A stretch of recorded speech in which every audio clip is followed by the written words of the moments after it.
रब की तारीफ का असली मतलब। अल्लाह के बंदो, सबसे पहले इंसान अपने दिल से ये मानता है कि दुनिया की हर नेमत, हमारी सांस, हमारी आंखें, हमारा दिमाग, हमारा परिवार, हमारी रोजी, हमारी सुरक्षा, हमारी जिंदगी, सब कुछ एक ही रब की तरफ से मिलता है। इसका मतलब यह है कि हमारी किसी भी चीज़ पर हमारा हक नहीं है। न हम अपनी मर्जी से पैदा हुए, न अपनी मर्जी से बड़े हुए, न अपनी मर्जी से सांस ले रहे हैं।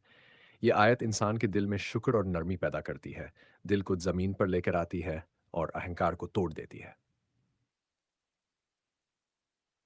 रब की रहमत की पहचान। अल्लाह के बंदे, इस हिस्से में बंदा अपने रब को यह मानता है कि उसका रब बहुत दयालु, बहुत करुणामय और बहुत मेहरबान है। वह दया सिर्फ अच्छे लोगों पर नहीं करता, बल्कि हर इंसान पर करता है। गुनाहगार हों या नेक, अच्छे हों या बुरे, उसकी दया सबसे पहले और सबसे ज़्यादा है। इसका सबूत यह है, सूरज सबके लिए उगता है, बारिश सबको मिलती है, हवा सबको लगती है, पानी सबके लिए है, ज़िंदगी सबको मिलती है। ये हिस्सा इंसान को ये सिखाता है कि चाहे तुम कितने भी टूटे हुए क्यों न हो, तुम्हारा रब तुमसे नाराज़ नहीं होता। वह मौका देता है, राह दिखाता है और गलती सुधारने का रास्ता खुला रखता है। हिसाब के दिन की चेतावनी।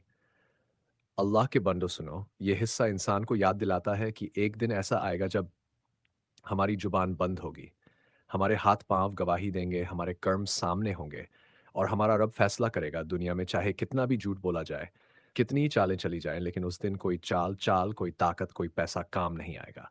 ये हिस्सा इंसान के अंदर ये एहसास जगाता है कि जुल्म नहीं करना है और जुल्म से नहीं डरना है, क्योंकि असली फैसला आखिरत में होगा।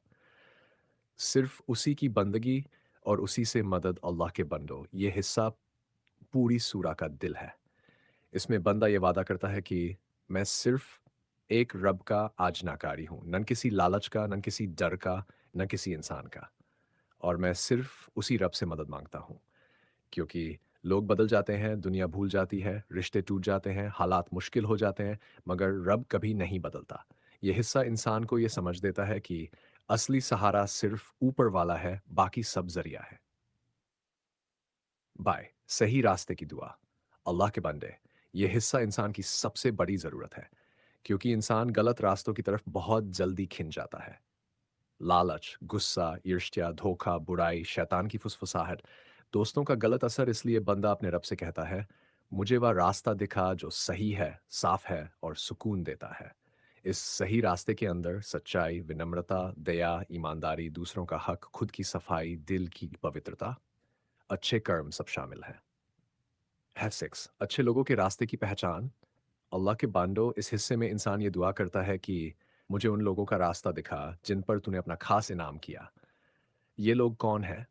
जो सच पर कायम रहे, जो मुश्किलों में भी हार नहीं माने, जो जुल्म सहकर भी जुल्म नहीं करते, जो लोगों को माफ़ करते हैं, जो लोगों के साथ अच्छे व्यवहार में रहते हैं, जो ईमान, सब्र और अच्छाई के रास्ते पर चले।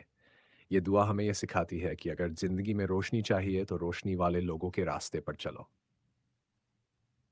हेडर 7, गलत रास्तों से बचाव की दुआ। अल्लाह के बंदो सुनो, यह हिस्सा इंसान को दो तरह के रास्तों से दूर रहने को कहता है। एक, वे लोग जो सच जानते थे मगर मानते नहीं थे। उन्होंने अपने दिल को बंद कर लिया, अहंकार में जीते रहे और खुद को सही समझते रहे। दूसरे, वे लोग जो सही रास्ता खोजने की कोशिश ही नहीं करते थे, उन्हें फ़र्क ही नहीं पड़ता था कि सही क्या है और गलत क्या है। इस दुआ का मतलब यह है कि रब, मुझे सच से दूर नहीं होने देना और मुझे खुदगर्जी, बुराई और गुमराही से बचाए रखना। इस सूरा का असली संदेश।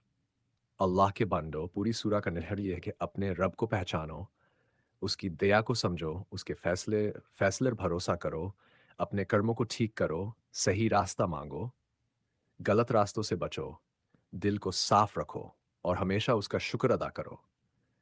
ये सूरा दिल को सुकून देती है, दिमाग को रास्ता देती है और इंसान को अंदर से मजबूत बनाती है।